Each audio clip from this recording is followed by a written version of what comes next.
1980-90 கமல் ரஜினியை விட்டா வேற சேலபிள் ஹீரோங்கிறது யாரும் கிடையாது.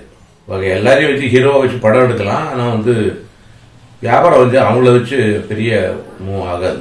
எல்லாருமே எவ்வளோ பேர் ரஜினியை வச்சோ கமலை வச்சோ எடுக்க முடியும் இல்லையா? ஸோ அதனால வேற சின்ன சின்ன ஹீரோக்களை ஹீரோயின் ஓரியன்ட் கதையா பண்ணிக்கிட்டு அது ஹீரோக்களை கூட தொட்டுக்கிறதுக்கு வச்சுக்கிறது. சும்மா அப்படி வந்துட்டு போயிட்டு பாட்டு பாடும்போது கூட இருக்கிறதுக்கு பாலுமேந்திராவும் அதே தான் பண்ணுவார். அவர் சும்மா வச்சுப்பார். அவங்களுக்கெல்லாம் பெருசாக நடிக்க வராது, பாட்டு பாட வராது, டான்ஸ் ஆட வராது, ஃபைட்டிங் வராது, ஒன்றும் வராது. ஆனால் பேண்ட் ஷர்ட்டை போட்டுக்கிட்டு அவங்க இப்படி அப்படியே வாக் பண்ணிட்டு இருப்பாங்க, சிகரெட் பிடிச்சிட்டு இருப்பாங்க. அவங்க மேலே சாங்கை த்ரோ பண்ணி அப்படி பண்ணுவோம். ஸோ அதனால சுபாஷினி ஓரியன்ட் அந்த மாதிரி படங்களுக்கு அது ரொம்ப கை கொடுத்தது அவங்கெல்லாம் இருக்கிறதுக்கு. அதனால அவங்களும் நிறைய படங்கள் பண்ணி பிஸியாலாம் இருந்தாங்க. அந்த காலகட்டத்தில் என்னுடைய படங்கள் நிறைய நான் சுபாஷினியை மெயினாக வச்சு அப்புறம் உமான்னு ஒரு பொண்ணை இன்ட்ரடியூஸ் பண்ணேன். அவங்க வாய்ந்த பக்கம்ங்கிற படத்தில், அப்புறம் என் படத்தில் ஆக்ட் பண்ணி அதுக்கப்புறம் அவங்க நிறைய மலையாள படங்கள் பண்ணி பாக்யராஜ் படத்தெலாம் கூட பண்ணாங்க. பெரிய super dubbing art, very intelligent girl. அவங்க ரொம்ப நல்லா இது பண்ணி நீங்கள் லைஃப்பில் நல்லபடியாக செட்டில் ஆயிருக்காங்க. ஸோ அந்த மாதிரி ஹீரோயின் ஓரியன்ட் கதையாக தேடி போக இருந்தது. அந்த காலகட்டத்தில் தான் என்னை தெலுங்குல என்னுடைய படங்களை ரீமேக்குக்கு வாங்குவாங்க, இல்லை டப்பிங்க்கு வாங்குவாங்க. டப்பிங்க்கு வாங்கினா அந்த காசெல்லாம் ப்ரொடியூசருக்கு போகும், நமக்கு ஒன்றும் கிடையாது. ரீமேக்குன்னு வந்ததுன்னா நம்மகிட்ட ஏதோ ரைட்ஸுக்கு ஏதோ வச்சு, இல்லை பெரிய ஹீரோ கிடையாது இல்லையா? ஸோ அதனால் ஏதோ ஒரு சில்லற காசு ஏதோ ஒன்று கொடுத்து வாங்கிப்பாங்க. அந்த மாதிரி காலகட்டம். அப்போ தான் விஜய் பாபி நாயுடுன்னு ஒரு தெலுங்கு ப்ரொடியூசர் ரொம்ப என்னுடைய படங்களை கீனா மற்றவை நேரிலேருந்து அவர் எடுக்கிறாரோ எடுக்கலையோ நமக்கு தெரியாது, ஆனால் மட்டும் வாங்கிப்பார். என்னை கூப்பிட்டு என்னோட உங்களோட நான் ஒரு படம் பண்ணோம் அப்படின்னு சொல்லி தெலுங்கு படம் பண்ணணும். நான் சொன்னேன், எனக்கு அக்ஷரம் தெலுங்கு தெரியாது, நான் திருப்பதி தாண்டி அந்த பக்கம் போனது கிடையாது, நேட்டிவிட்டியும் எனக்கு தெரியாது. இல்லை சார், அதுக்கேற்ற மாதிரி நான் உங்களுக்கு அசிஸ்டன்ஸ் எல்லாமே கொடுத்துட்றேன். ரெண்டாவது நான் வேற ஸ்கிரிப்டெல்லாம் நான் ஒர்க் பண்ணதே கிடையாது சார், நான் என்னோட ஸ்கிரிப்ட் தான் நான் தான் எழுதுவேன். இல்லை நீங்கள் எழுதிருங்க, நீங்கள் எழுதுங்க, உங்கள் ஸ்கிரிப்டை நாங்கள் நல்லபடியாக அதை நாங்கள் தெலுங்கைஸ் பண்ணி உங்களுக்கு நாங்கள் இது பண்ணி, சரி தெலுங்கைஸ் பண்ணி நீங்கள் வச்சுருந்தே கூட எனக்கு படிக்க தெரியாது, ஒன்றா தெலுங்கைஸ் பண்ணதை திருப்பி தமிழாக்கம் பண்ணி எனக்கு கொடுக்குறேன் அப்படின்னு சொல்லி அவ்வளோ கோஆபரேட்டிவாக என்னை தெலுங்குக்கு கூப்பிட்டு போன producer Vijay Bobby Naidu. So அவருடைய கதை ஒன்று இருக்குன்னு சொன்னார். நான் சொன்னேன், கதையெல்லாம் நான் கேட்க மாட்டேன், நான் பண்ண மாட்டேன் அது இதுன்னு ஒன்று. இல்லை சார், இந்த மாதிரி ஒரு அவுட்லைன் ஒன்று சொன்னார். சார் அதோடு நிறுத்திருங்க, நான் இந்த கதையை நான் வேறு மாதிரி பண்ணிக்கிறேன்னு சொல்லி நான் ஒரு கதையை பண்ணேன். அதில் சிரஞ்சீவி, மோகன் பாபு அண்ட் ராதிகா, கீதான்னு அறிமுகப்படுத்தோம். கீதாவை அப்புறம் பெரிய சூப்பர் ஸ்டார் ஆனாங்க. அவங்க மலையாளத்தில் நிறைய பெரிய ஹீரோயினாக பண்ணி அவார்டெல்லாம் வாங்கினாங்க. தமிழையும் நிறைய பண்ணாங்க, பாலச்சந்தர் சார் படத்துலலாம். அந்த கீதாவை அந்த படம் தான் அவங்களுக்கு அறிமுகம். ஸோ அந்த படம் பட்டம் வச்சுன பத்திபரத்தலு. ராதிகா பயங்கர பிஸி. ப்ரொடியூசர் நான் மட்டும் ஸ்ரீபிரியாவை போட்டுக்கலாமே, இன்னொருத்தர் போட்டுக்கலாமே எல்லாம் சொன்னாங்க, மாதவியை போட்டுக்கலாமே என்ன. இல்லை சார், இது புருஷனை விட்டுட்டு பட்டணத்துக்கு ஓடி போகிற பொண்ணு. ஸோ ஓடி போகிற பொண்ணு மேலே என்ன சார் வரும்? விருப்பு தான் வரும், ஹேட்ரட் வரும். அந்த மாதிரி வரக்கூடாது சார். ஐயோ பாவம் பைத்தியம் இப்படி பண்ணுது அப்படின்னு ஒரு சிம்பத்தி வரணும் சார், சிரிப்பு வரணும். அந்த மாதிரி ஒரு இன்னசென்ஸ் வரத்துக்கு ராதிகா தான் வரும் அப்படின்னு சொல்லி அந்த படம் பிடிவாதமாக நான் ராதிகா. அப்போ ராதிகா பயங்கர பிஸி தமிழில். அவங்க நிறைய ரஜினியோட படங்கள்லாம் பண்ணிட்டு இருக்காங்க, கழிச்சிட்டே இருக்காது. அப்புறம் அவங்க அம்மா கிட்ட பேசி விட்டு ஒரு 7 நாள் 8 நாள் அப்படின்னு நேரம் கொடுத்து, மெயினாக அவங்க மேலே தான் கதையே. பட் ஆனால் டோட்டலாக போய் வில்லேஜில் போய் எடுக்கிறோம். அவங்ககிட்ட 15-16 நாள் வாங்கி ஃபுல்லாக அவங்க வரப்போ அவங்க போர்ஷன் மட்டும் கான்சன்ட்ரேட் பண்ணி, ஏலூர் பக்கத்தில் சாட்டப்பரன்னு ஒரு ஊர், அந்த வில்லேஜில் எல்லாரும் போய் தங்கிக்கிட்டு, சிரஞ்சீவி, ராதிகா இவங்க மட்டும் எங்கேயோ பக்கத்தில் எல்லாரும் வீடு தான், யாருக்கும் ஹோட்டல் கிட்டலாம் கிடையாது, வீடுகளில் தங்கிக்கிட்டு காத்தால 4 மணிக்கு எல்லாரும் எழுப்பி விட்டுருவாங்க. 6 மணிக்கு ஷூட்டிங். ஏன்னா பீக் சம்மர், அது 118 டிகிரிலாம் போகும். ஸோ காத்தால 6 மணிக்கு ஷூட்டிங் ஆரம்பிச்சு 11:30-12 வரைக்கும் பண்ணி, அப்புறம் ஒரு பிரேக் விட்டு டாப் லைட்டில் வாண்டான்ட்டு சாப்பிட்டு எல்லாரும் ரிலாக்ஸ் பண்ண விட்டு திருப்பி 3 மணிக்கு ஆரம்பிச்சு ராத்திரி 9, 10, 11 அப்படி போகும். ராத்திரி எல்லாம் நைட்டு சாங் ஒன்று இருக்கு, அது பிட்டா நைட்டெல்லாம் எடுப்போம். அப்படியாக பண்ணி, ஏன்னா ராதிகா டேட் கிடையாது, அதனால ஒர்க் பண்ணி தான் தீரணும் அப்படின்னு சொல்லி மேக்சிமம் படத்தை ஒரு 16 நாள்லயே மேக்சிமம் முடிச்சிட்டோம். அதில் மெயினாக எனக்கு ஒரு நல்ல நட்பு கிடைச்சது சிரஞ்சீவி. சிரஞ்சீவி தான் ஹீரோ. அதில் ராதிகாவுக்கு பேர் சிரஞ்சீவி. மோகன் பாபு அவர் வந்து கீதாவுக்கு பேர் மோகன் பாபு. இந்த 2 பெரிய நடிகர்களுடைய நட்பு எனக்கு கிடைச்சது. அப்போ வந்து சிரஞ்சீவி மெகா ஸ்டார்லாம் கிடையாது, வெரி கோஆபரேட்டிவ் ஹீரோ. அதே மாதிரி மோகன் பாபு. இவங்களுக்கு எனக்கு பெரிய அட்வான்டேஜ் என்ன, இவங்க எல்லாருமே தமிழ் பேசுவாங்க. ஸோ நான் வந்து தமிழ் எப்படி தெலுங்கில் பேசுறதுன்னு கவலையே பட வேணாம். நான் வந்து தமிழே சரளமாக எல்லாத்தையும் பேசலாம், டயலாக் மட்டும் சொல்லிடு அப்படின்னு சொல்லுவேன். அப்புறம் அந்த இடத்துல அந்த இது வேண்டாம் இது சொல்லுவேன், அது எல்லாமே தமிழில் தான் சொல்லுவேன். அதுக்கப்புறம் கிட்டக்க போய் அவங்ககிட்ட இந்த டயலாக் எனக்கு தோணுது, தெலுங்குல எப்படி சொல்லுவீங்க அப்படின்னு சொல்லி போய் சொன்னேன்னா அவங்க தெலுங்கைஸ் பண்ணி சொல்லிடுவாங்க. அப்படியாக இருக்கும். அந்த படம் விளையாட்டு போல எடுத்து நான் அந்த படத்தை எடிட் பண்ணி நான் பார்த்துட்டு பரவாயில்ல, நமக்கு கெட்ட பேர் வராது, படம் ஜாலியாக இருக்குது, படம் எப்படி 50 நாள் போயிடும் அப்படின்னு நினச்சிட்டு பண்ணேன். பட் அது வந்து 175 நாள் ஓடிச்சு அந்த படம். நடந்த 75 days பட்னவச்சினை பற்றி ஒரு ப்ரொடியூசர் நல்ல மனுஷன். ஒரே ஒரு ஷீல்டு பண்ணி சிரஞ்சீவி வீட்டில் மட்டும் போய் கொடுத்துட்டு வந்துட்டார். ஏன்னா சிரஞ்சீவி வீட்டை டேட் வேணும்ட்டு.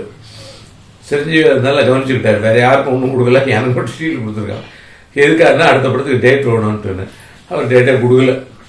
எனக்கு ரொம்ப வருத்தமாக இருந்தது. ஏன்னா முதல் படம் 175 நாள் ஓடின படம், ஒரு ப்ரொடியூசர் வந்து எல்லாருக்கும் ஒரு சின்ன ஒரு சொப்பாது வாங்கி கொடுத்துருந்தா கூட நல்லா இருந்திருக்கும், ஒன்றுமே கொடுக்கலையான்ட்டு.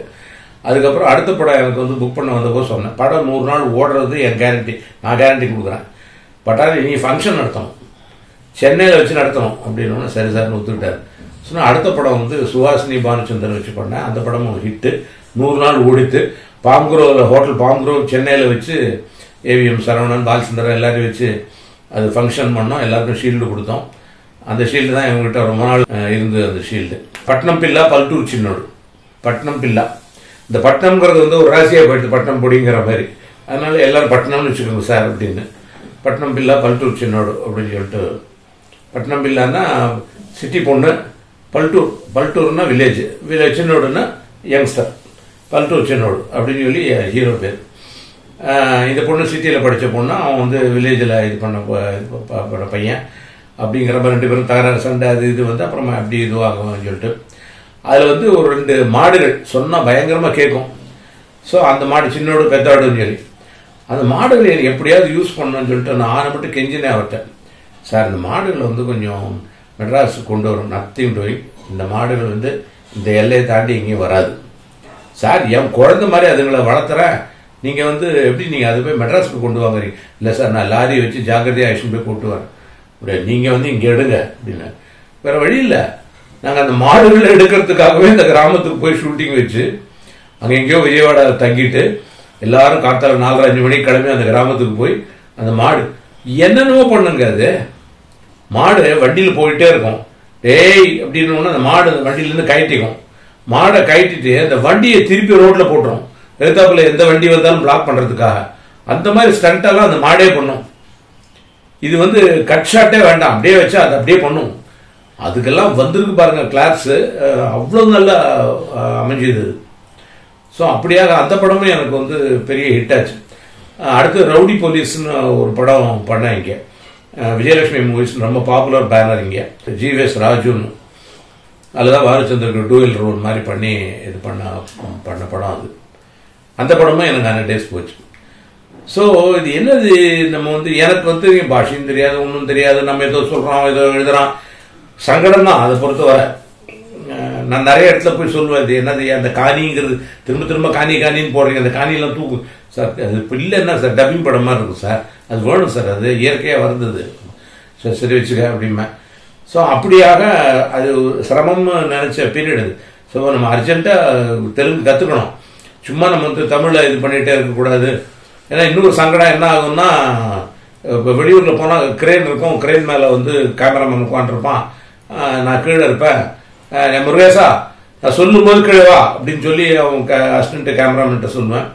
இங்கே பக்கத்தில் ஜனங்கள்லாம் கேட்கும், சினிமா எவரா அஷேரண்டி ఈయన அப்படி சொல்லிட்டு என்ன காட்டுவாங்க, దర్శకత్వం ఎవరండి ఆయన దర్శకత్వం ఏంటి ఒక్క ముక్క తెలుగు మాట్లాడలేదు ఏంటి, நான் தெலுங்கே பேசாமல் இருக்கேன், அவர் தான் எழுதினாருங்கிறீங்க, அவர் தான் டைலாகும் எழுதினாருங்கிறீங்க அவங்க. அது எனக்கு நல்ல காதில் விழுந்து போச்சு. ஐயோ கரெக்டாக அசிங்கமாக இருக்குல்ல, பப்ளிக் முன்னாடி நம்ம பாட்டில் சத்தமாக தமிழில் பேசிட்டு இருக்கோம். இல்லை அர்ஜென்ட்டாக நம்ம வந்து தெலுங்குல தப்போ ஒப்போ பேச கற்றுக்கணும். இல்லைன்னா வராது அப்படின்னு அசிஸ்டன்ட் டைரக்டர்ஸ்கிட்ட நான் சொல்லிட்டேன். இனிமேல் நான் வந்து எங்கிட்ட தெலுங்குலேயே பேசுங்க, நான் தெலுங்குலேயே பேசுகிறேன், தப்பாக இருந்தால் என்னை கரெக்ட் பண்ணுங்க. நான் வந்து நல்லா கற்றுண்டு தான் பேசணும்னு ஆரம்பித்தா எனக்கு வரவே வராது அப்படின்னு அந்த தைரியம் அந்த துணிஞ்சு 3வது 4வது படத்துலேருந்து தெலுங்கு இது பண்ண ஆரம்பித்தேன். ஏன்னா அதுக்கப்புறம் வர எனக்கு தெலுங்கு படங்கள் எல்லாமே ப்ரொடியூசர்ஸு அங்கே இருக்கவங்க ஆந்திராவில் ப்ரொடியூசர்ஸ், அவங்க தெலுங்கு மட்டும்தான் பேசுவாங்க. ஸோ அவங்ககிட்ட எப்படி நான் இங்கிலீஷில் பேசி எப்படி நான் ஒப்பேத்துறது? அவங்க தமிழ் சுத்தமாக வராது, இங்கிலீஷும் வராது, தெலுங்கு தான் பேசி ஆகணும். ஸோ அதனால ரொம்ப கஷ்டமாக இருந்ததுனால விழுந்து பரண்டு 5-6 மாதத்தில் தப்போ ஒப்போ தெலுங்கு பேச கற்றுக்கிட்டேன். அது இன்னொரு பெரிய அட்வான்டேஜ் வந்து நான் ரைட்டராக இருக்கிறதுனால எந்த வார்த்தைகள் என்ன இதுங்கிறது தெரியாது, போட்டுருவேன். அந்த கிராமர் மட்டும்தான் நான் வேகமாக கற்றுக்கிட்டு உள்ளே சொல்லணும் அப்படிங்கிறது ஒன்று தான். ஸோ அது ஓரளவு கமாண்டில் வந்துருச்சு. அதுக்கப்புறம் நான் அங்கே போய் படங்கள் பண்ண ஆரம்பித்தேன்.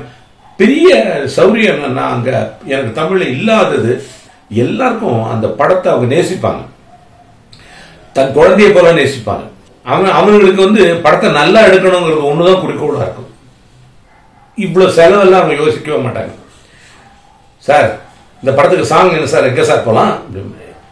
எங்கேயா போகிறது? இந்த படத்துக்கு சாங் என்ன உங்கள் ஊரில் தான் ஆயாவே மனம் சிம்லா எழுதாமா சார்? யோ சிம்லாக்கெல்லாம் போய் கட்டுப்படி ஆகாது. சிம்லாவில் கண்ணபண்ணன் காஸ்ட்லி ஆகும். சிம்லாவோட சுவிட்சர்லாந்து போகிறது கிட்டக்க ஈஸி. சுவிட்சர்லாந்து தான் சார். ஆமாம், சின்ன படத்துக்கு ஒரு ஹீரோயின் ஓரியன்ட் படத்துக்கு சிம்லா போய் டூரிட் எடுக்கலாம்னு ஆஃபர் பண்ணுவோம் ப்ரொடியூசர். நம்ம கேட்கணும் வழக்கமா, சார் எங்கேயாவது போய் ஊட்டியாவது எடுக்கலாமே சார். அந்த அட்வான்டேஜ் எனக்கு அங்கே கிடச்சிது. அதனால நான் தொடர்ந்து தெலுங்கு படங்களே, ஏன்னா எனக்கும் ஒரு விஸ்தீரணம் வேணும் இல்லையா? இல்லைன்னா திரும்ப திரும்ப இங்கே வந்து நாகேஸ்வர பார்க்லேயே நான் எவ்வளோ படங்கள் எடுக்க முடியும்? அது வந்து அதனால நான் திரும்பியே பார்க்கல, தமிழ் பக்கம் தெலுங்கே பண்ண ஆரம்பித்தேன்.